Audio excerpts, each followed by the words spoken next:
Hey guys, what's going on? Ash here. I am super psyched to be joined by none other than SushiPayPay. His second time on the channel, first time on voice. I invited him to come on and talk about Hog Cycle decks. We're going to get into next level tips on how hopefully giving some strategy and technique that you guys can implement into your game and become a better hog player. But before we get to all that, SushiPayPay, how you doing, man? I'm doing great, Ash. Thanks for having me on. I'm excited to go more into depth about these Hog Cycle decks because obviously you had me on for the previous time on your channel to talk about Hog Cycle decks. But I feel like a live interview would do a much better job of going deeper in depth on what a Hog Cycle deck constitutes and what it's good against and how to play it. Yeah, you're definitely known as one of the best Hog Cycle players in the game, and I'm not trying to flatter you. Actually, people tweet me that all the time, you know? I think this is going to be a really awesome video, you know, not to hype it up too much, but you're just so full of knowledge on the subject. And before we get into all of that, though, just a general question or two, because I haven't had you on an interview before in voice. First of all, dude, 434,000 challenge cards won. That's pretty epic, man. Yeah. Your profile right now.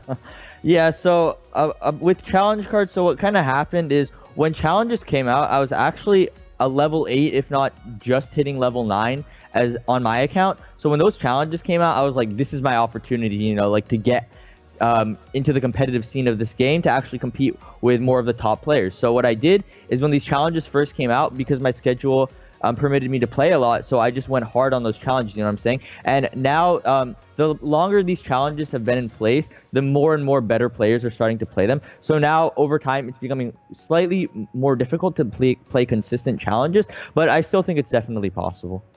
Yeah, definitely, man. Super impressed. What do you average in terms of wins, or is it just kind of all over the place depending?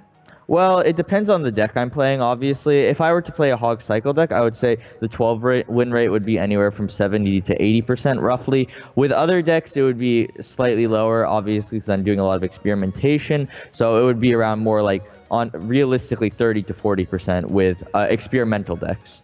Awesome.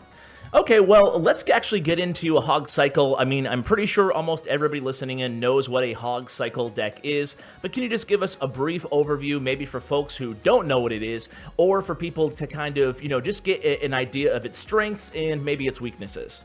Alright, so what I would call a Hog Cycle deck is any deck that's going to have your Hog Rider, obviously, but it also must have both of the cycle cards to count as a cycle deck. Because if you're to only have one of the cycle cards, for example, in the previous Trifecta meta, you would have to play that deck a lot differently, as we're going to get into in this video. So you're going to have both cycle cards. So the strengths that come with that are, one, because you can cycle to your hog so quickly, you're going to be able to out-cycle your opponent, meaning that they're not going to have a sufficient hog counter in cycle the second time you come around with your hog, which you mentioned in the previous video. But secondly, if you're getting to a point in the match where you don't feel like you can get your hog to the tower anymore, because you can cycle through your spells just as fast as you can cycle through your hog, you can actually use your spell to just take out the tower anyway.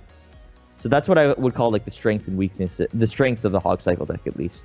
And how about weaknesses? Yeah, so the weaknesses, I would definitely say, so because you have to have the Ice Spirit and the Skeleton, you have to rely on one or two cards that are going to do a lot of work for you and get a ton of value. So in the case of my Hog Cycle deck, that's going to be your Musketeer. Mainly is going to be your Musketeer. So the problem with that is because it's only one unit, your opponent, if they're to say have a Lightning, or if you're on ladder and your Musketeer is under level to their Fireball, they're going to be able to take that out really easily. And if you don't have your Musketeer at the proper time, that's going to be devastating because they're going to be able to bring out a huge push around against you, and you're not going to have enough DPS to deal with it. Okay, so are there any techniques or tricks you have to protecting and or getting more value out of that all-important Musketeer card? Yeah, definitely. So Musketeer is a card of placements, as some of you may have heard by now. Because the Musketeer has such a large range, you're going to have to be able to know exactly how far away you can place it away from certain units. So for example, when we get into the replays, you'll notice how when I play my Musketeer against giant lightning decks, I always make sure the cannon and the Musketeer are far away enough from each other so that the lightning can't hit both of them. So if you're making your opponent choose between which card they want to choose in terms of the cannon or the Musketeer to lightning, they're not going to be able to connect to the tower as easily because you're always going to have one of those cards dealing DPS. Okay, yeah, that's great advice. Separation is definitely key. Now, want to get actually just started the first replay just so people have something to watch, but I do want to go play by play with you on some of your other replays. You actually shared decks that are super fast cycle decks versus decks that are a little bit slower, not typical cycle decks without the skeleton and the ice spirit. But before we get to those play-by-plays and stuff like that, I want to talk a little bit about just how and when you play the Hog Rider on a Hog Cycle deck, on the deck that we're looking at right now, the first replay. How aggressive are you generally with your Hog Rider, and when are some bad times maybe to play the Hog Rider? Specifically, talk about the opponent's counter and how you work around their counter or counters to your Hog Rider.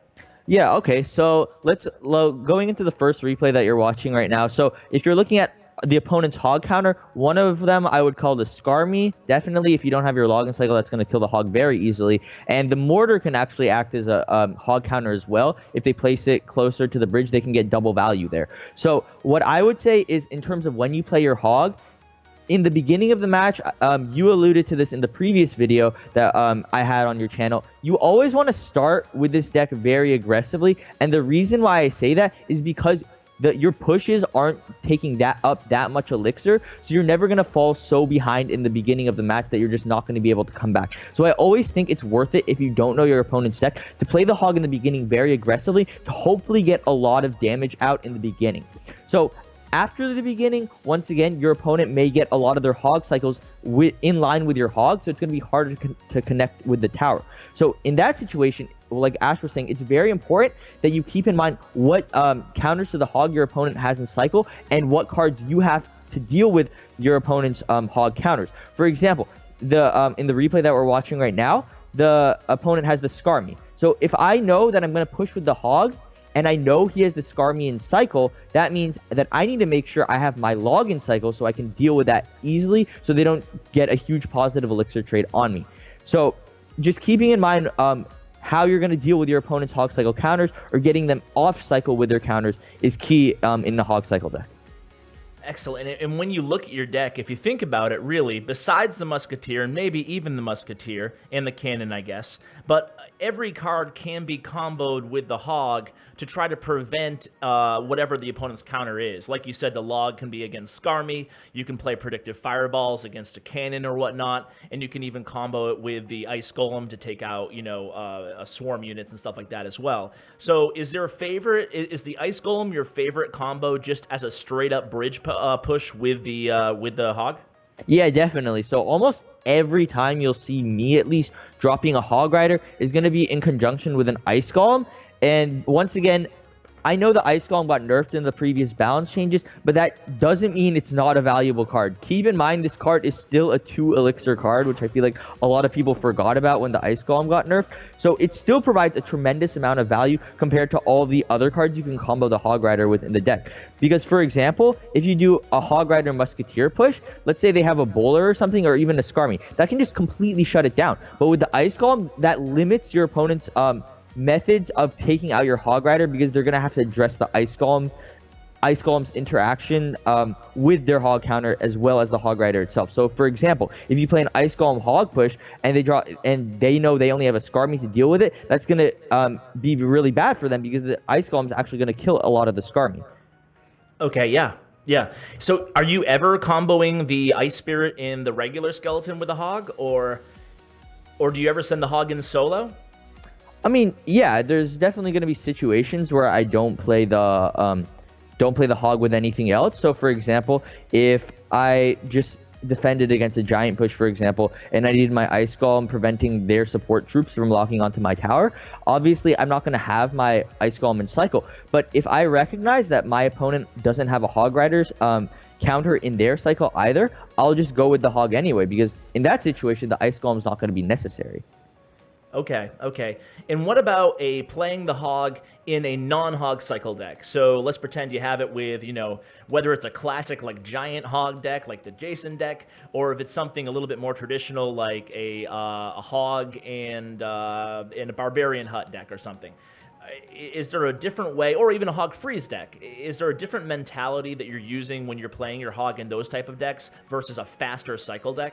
Yeah, so the way I think the best example to look at when you're dealing with hog decks that aren't cycle decks is the old trifecta deck, because I played a lot with that deck, so I think that's a good example to look at. So when you're playing the trifecta deck, or any non-hog cycle deck that has a hog, you have to keep in mind that your defense and your offense are going to be more fluid, because more of the cards you're going to be dealing with aren't going to be strictly on defense. So for example, if later when we look at the other hog deck that we're going to be talking about, you're going to notice it doesn't have a defensive building. So what this means is that you're going to be taking a lot more of your cards that you're using on defense and assisting your Hog Rider with them. So if you have an Executioner in a hog deck, you may want to defend with your Executioner and then extend on and then use your Executioner in conjunction with your Hog Rider to get double value with that Executioner. So basically what I'm saying is your defense and offense in a non-hog cycle deck is generally more fluid. Okay, so oftentimes on a non-hog cycle deck, instead of just being the aggressor with the hog, either in the opposite lane when they're dropping a tank, or when you know they don't have their counter, or when you know you're going to combo, in a non-hog cycle deck, you're doing most of your big pushes as a counter push. Yes, exactly. Okay. You're going to be counter pushing a lot more with a non-hog cycle deck. Okay, so in a non-hog cycle deck, would you play a Hog Rider right at the beginning of the match, or is that a type of archetype that you're a little bit more passive with out the gate, or are you still aggressive early? Well, in general, I feel like it's better to be more passive with a non-hog cycle deck, because you're not able to cycle through your cards as quickly. You're more likely to get in a sticky situation if you don't end up getting the damage you want on your first push. So generally, depending on your starting hand, if you don't have to play your Hog Rider, I wouldn't. I would just start with, let's say you have an Executioner in the deck. Once again, I would just start with an Executioner in the back, or more like getting a feel for your opponent, as Marcel P likes to say. You know what I'm saying? So it's just playing more passively against them until you know what they're dealing with, because your non-hog cycle deck is generally going to be composed of a much larger and stronger push. So later in the match, you're going to actually be able to deal with and break through their defense against your hog. So you're not going to have to worry about getting gridlocked out of pushing with your Hog Rider in a non-cycle deck as much. Okay, what I want to do now is move into, you shared two replays against the same type of deck. It's a giant lightning deck. In one, you used the Hog Cycle. In the other one, you used a different version, a non-Hog Cycle deck. So yeah. I kind of want to go into both of these replays. You can kind of give us a play-by-play, what your mind was thinking, and the differences between how you played the Hog in each deck. Sound good? All right, so you were going to start with the Cycle one, or what? Yeah, let's go against the Undergamer. All right, I'll start the replay. I'm going to pause right at the beginning. Yep, I'm paused. All right, so I'm going to press play. 3, 2, 1, go. All right. And so how do you feel about this starting hand? Not too interesting. Yeah, so I feel like the only play to make in this situation here is really skeletons. I generally don't like playing my Ice Golem in the back, because the deck is so fast. You're just going to end up hitting max elixir, and then you're just going to be ending up wasting your Ice Golem, because you're not going to be able to supplement it with a hog. So that's why I cycled through the skeletons to get to my hog before I pushed with my Ice Golem hog. Okay. So, and the reason why I pushed there, I noticed that his tombstone placement was in a bad spot. So I saw that I could just push past it. So what I did is I just did the Ice Golem hog push, and because I assumed he didn't have many other strong hog counters in cycle, I was able to take about half of his tower there. So on this defense, it looks like, so I didn't know he had a giant, obviously. That's the only reason why I put the Musketeer there. So I was forced to kind of improvise there, which is why the Musketeer was placed more in the center. Generally, when you know they have the giant, you want to be playing your Musketeer on the other side of your tower to prevent them from getting lightning value with the cannon as well as the Musketeer. Okay, so you just played that was really nice defense, by the way, and then you played the Hog Rider immediately afterwards. Can you talk about why you did that? Was it to get the Tombstone out of his rotation, or? Oh, yeah. So he spent a lot more elixir than I did on his push. I defended that, as you said, very efficiently. So I had a big elixir advantage there. So you notice that he had to panic with his tombstone placement there. He didn't have it in time, so he was forced to play it right in front of his tower. So therefore, I got rid of his tombstone from his cycle, and I was able to get 2 hog hits, I believe. So you just got to that's why it's really important to keep in mind what cards your opponent is going to use against your Hog Rider and how much elixir they have to use against your hog in the first place. And again, very, very nice defense here. You know, just doing a good job of using the Ice Golem to distract the Executioner, face it the other way, get the Giant sucked into the other lane with a cannon, and let the Musketeer kind of go to town. Even though he's playing Giant Lightning, he hasn't had a chance to actually pull it off yet. Yeah, so that play right there was a situation, as I was talking about, where you wouldn't push with the Ice Golem, because I saw I had an opportunity to extend on my push with the Musketeer, but I just used my Ice Golem on defense. So I still thought it was worth it there to just go with the push anyway, because I knew that he didn't have a sufficient counter to deal with the Musketeer as well as the Hog Rider. So once again... Yeah, sorry. No. So if you find yourself, you know, either even in Elixir or you just defend, but you don't have much left, but you do have the Hog up in the cycle, it's all about whether you know they have the counter or not, in terms of if you make it into a push or not? Yeah, so let's say you're both like about to hit for Elixir, and he just pushed it against you and you defended it, and you have a Hog in cycle.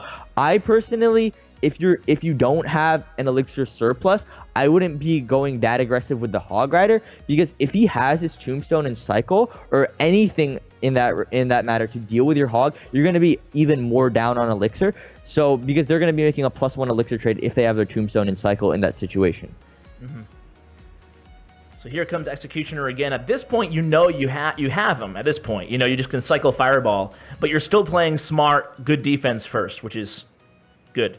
Yeah, so that cannon, I'm going to agree that was kind of a bad cannon, but because I played that in conjunction, like I played that before I knew that he had played that Lightning. It both happened at the same time, so I wanted to make sure my cannon and Musketeer once again was spread out so that he couldn't hit both of them.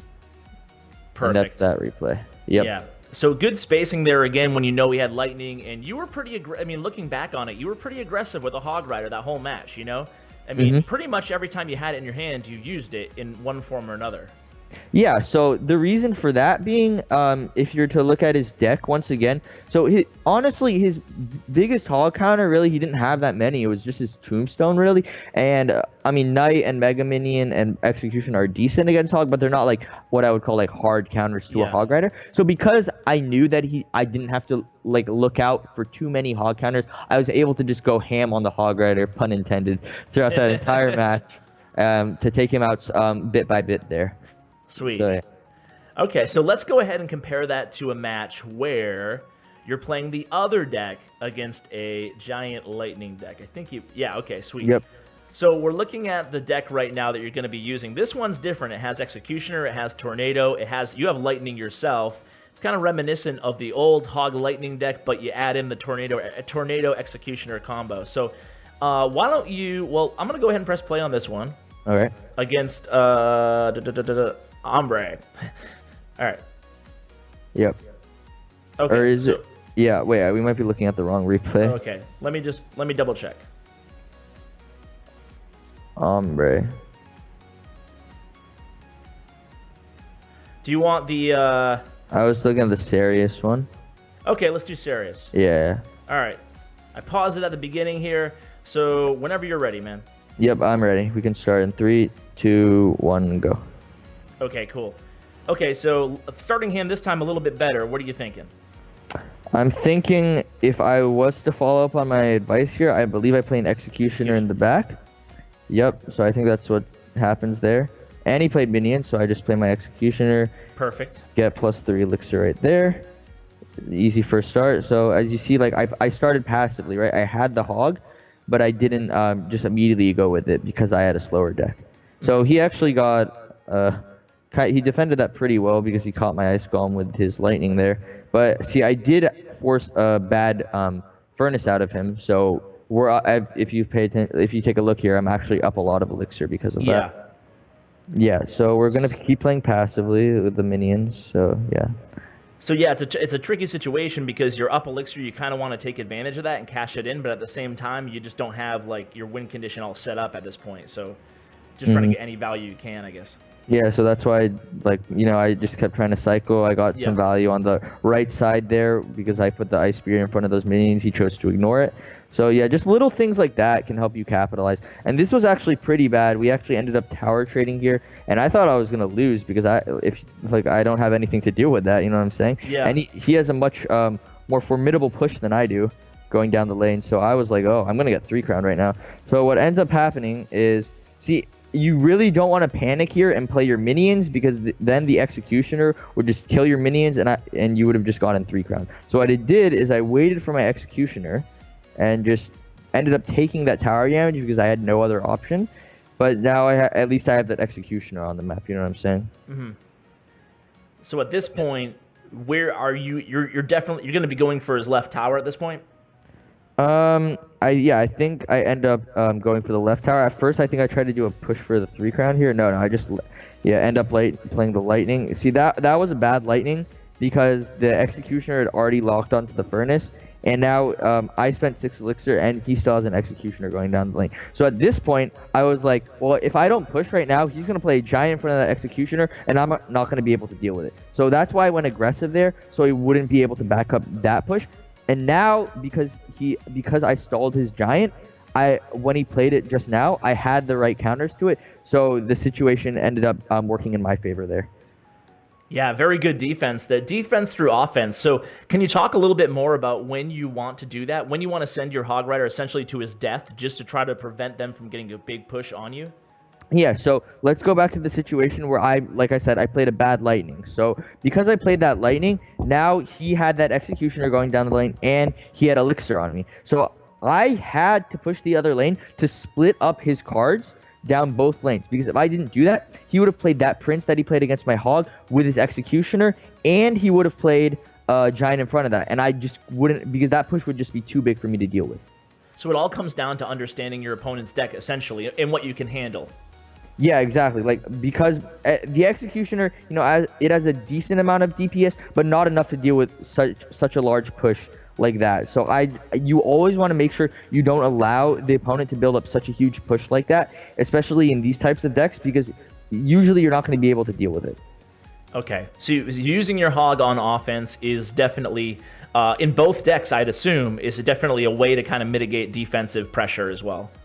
Yeah, I would say even more so for this deck, though, okay, because once again, it can't cycle as fast. So you're more likely to have a sufficient amount of counters in your cycle deck, because you're just cycling through your cards so much faster. But yeah, I would definitely say that playing your hog to prevent them from building up a large push is a huge part of any kind of hog deck. Do you think that these decks will be viable after the Executioner nerf and after the balance changes? Yeah, so let's look at both decks actually in context of the balance changes that Supercell just announced. So honestly, I feel like the Hog Cycle deck is going to pick up a lot of traction after these balance changes, just because of the poison buff.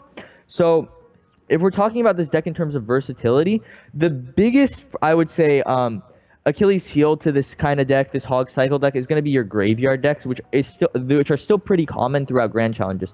So what's happening is, with the poison buff, the skeletons are now going to die in 1 tick to the poison. So if you're just to swap out your fireball in this deck for a poison, it's going to increase the versatility in this deck even more. So honestly, at that point, the only deck that you would have almost any kind of weakness to, realistically, would be Lava Loon. And even that, you still have the Musketeer to deal with it if you play it right. So I think it's going to be the Hog Cycle deck even more versatile. In terms of the non-cycle deck, this is a bit more tricky, because you're relying a lot on your Executioner on defense to make sure their pushes don't connect to your tower.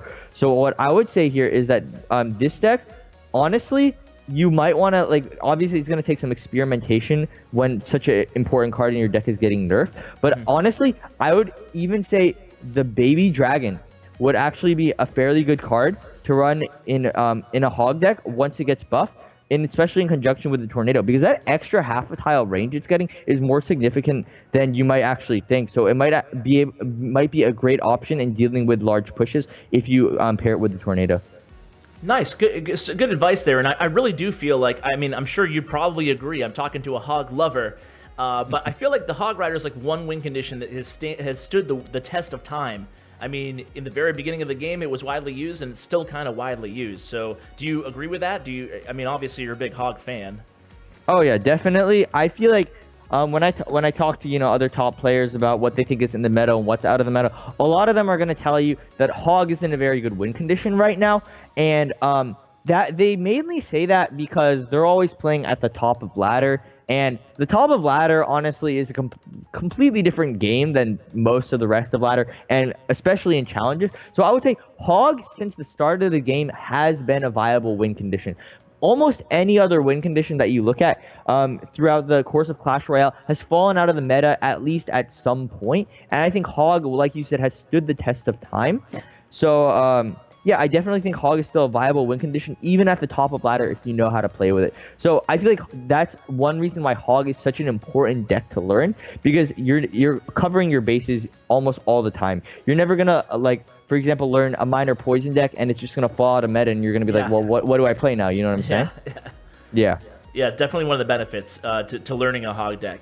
Now, we've actually gone pretty long, but I really wanted to take a look at this loss that I just got. I started a grand challenge, I won 3, and then I lost my 4th, and want to take a quick look with me? Yeah, of course. So feel free to tell me what I did wrong, pick me apart, and I'll play in 3, 2, 1, go. All right. So I'm going against a Golem beatdown deck, Executioner, Electro Wiz. And he just killed me on a big push, if I recall correctly. All right, so I would be playing Ice Spirit right now. Yeah, I did as well. Yeah, you leaked a bit of Elixir there. You don't want to be doing that.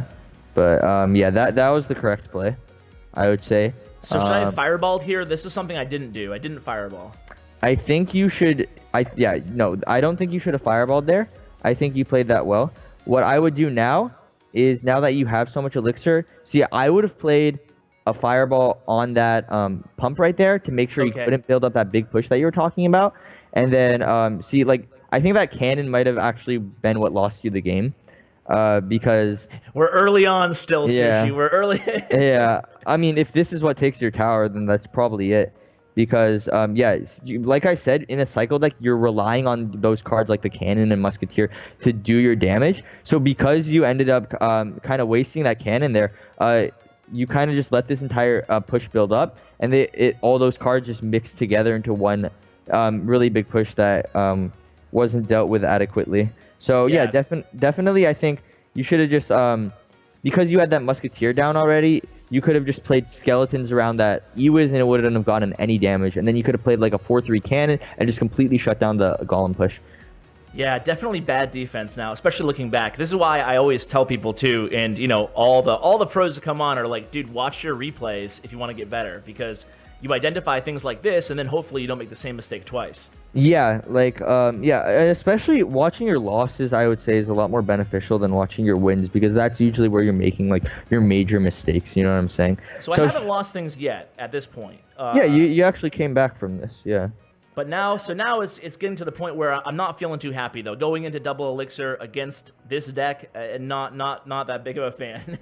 Yeah, so I would have definitely played the musketeer on the corner of the arena, not behind your king tower, because see, now you're clumping up your musketeer and your cannon, and thankfully he doesn't have a lightning in this deck. But if he had a lightning, he would have just played that, and you wouldn't have had anything to do. Yeah. So other than that, this defense was fairly successful. I would fireball there. Yeah, I would have just spent it, like, not played the cannon and just played a fireball. Okay. So you think that second cannon was too much. At that point, the golem was already taken care of. Yep. And that would have been a 3 elixir saving right there. Mm-hmm. So maybe it seems like one of my bad things is I tend to, like, over defend at times. Yeah, you're over defending, in my opinion, and what's it called? You need it. I don't think you're playing aggressively enough. So like, for example, like, once again, if you were to play your musketeer on the corner of the tower, like you just did there, it would have been more likely to stay alive, and then you could have used that in supplementing your hog to get a big push, which I think you're gonna do right here. Yep. So that was the correct play. Once again, though, that cannon that you played was too much. Unnecessary. Yeah. So I think, honestly, the only big mistakes that I'm seeing here is not playing cannons in the correct spot and musketeer placements. So it's more of like a problem of coordinating your defense. Okay. So like, once again, you're like, see what I'm saying? Like, you're clumping up your musketeer and cannon a lot there. Okay. Should I be putting the... See, the thing with my musketeer is obviously I'm trying to get whatever the supporting troops is, not the golem necessarily. So would you put the Musketeer in the opposite lane, even though she wouldn't end up countering in the tower that you're going for? So what I would do, what happens when you play the Musketeer in the corner, like I've been saying, if you play it correctly, what actually ends up happening is that in conjunction with a 4-3 cannon, it's going to begin by starting to shoot the Golem. But if you play the Musketeer in the correct spot, which takes a lot of practice, the Musketeer will actually end up retargeting to those support troops. So that's usually what I end up doing, is that I get a sufficient amount of damage on the Golem with the Musketeer. And then if you place it in the correct spot, it'll just start shooting the support units behind it, and then you'll just deal with everything that way. Okay, so Musketeer way in the far corner in the back, and then the cannon, and she'll transition from Golem to support troops. Yep, and one more thing, I don't think I have a perfect example of that in the replays that I shared with you, but you do, especially in a lightning meta, you don't want to be pre-placing your Musketeers. And what I mean by that is that if you see they drop a Golem in the back and your hand is, for example, Ice Spirit, Skeleton, Musketeer, and Cannon,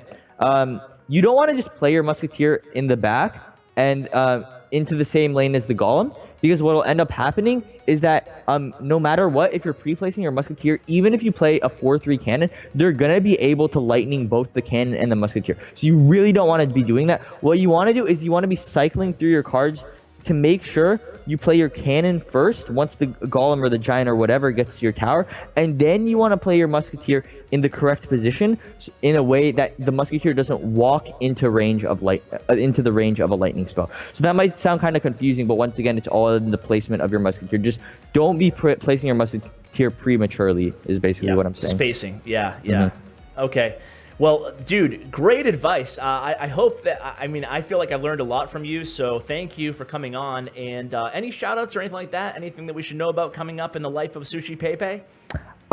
Yeah, actually, I talked to Trevor yesterday. I'm a part of Nova, so I talked to Trevor yesterday, and if you pay attention to the replays, I actually, I was in a clan called Nova Sushi, so that's actually not a troll clan. That's actually going to be a clan that I'm going to be staying in for the majority of the time. Obviously, I'll be having to go to Nova for end of season.